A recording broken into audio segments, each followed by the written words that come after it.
ആൾക്കാർ നിങ്ങളെ ഡിസ്ലൈക്ക് ചെയ്യുന്നത് തികച്ചും നോർമലാണ്. ഒരു ബാസ്ക്കറ്റ് നിറയെ പഴുത്ത നല്ലേനം മാങ്ങ കൊണ്ട് വെച്ചാലും സ്റ്റിൽ മാംഗോസ് ഇഷ്ടമല്ലാത്ത ആൾക്കാരുണ്ടാവും. The way people treat U അതൊരിക്കലും നിങ്ങളുടെ വേർത്തിൻ്റെ ഡെഫിനിഷൻ അല്ല, മറിച്ച് അവരുടെ റിഫ്ലക്ഷനാണ്. ഇതിലൊരു ട്വിസ്റ്റ് ഉണ്ട്. ഇതേ ഡിസ്ലൈക്ക് ചെയ്യപ്പെടുന്ന ഫാക്ടർ നിങ്ങളുടെ ബിഗ്ഗസ്റ്റ് സ്ട്രെങ്ത് ആക്കി മാറ്റാൻ പറ്റും.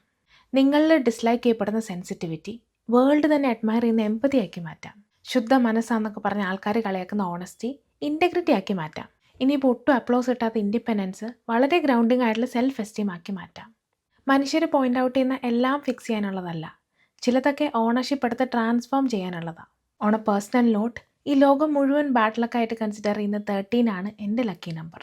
ഇന്നൊരു 13-ാം തീയതി ആയതുകൊണ്ട് ഞാൻ പറയാം, what may be disliked by many may be just right for you. So keep looking, keep growing.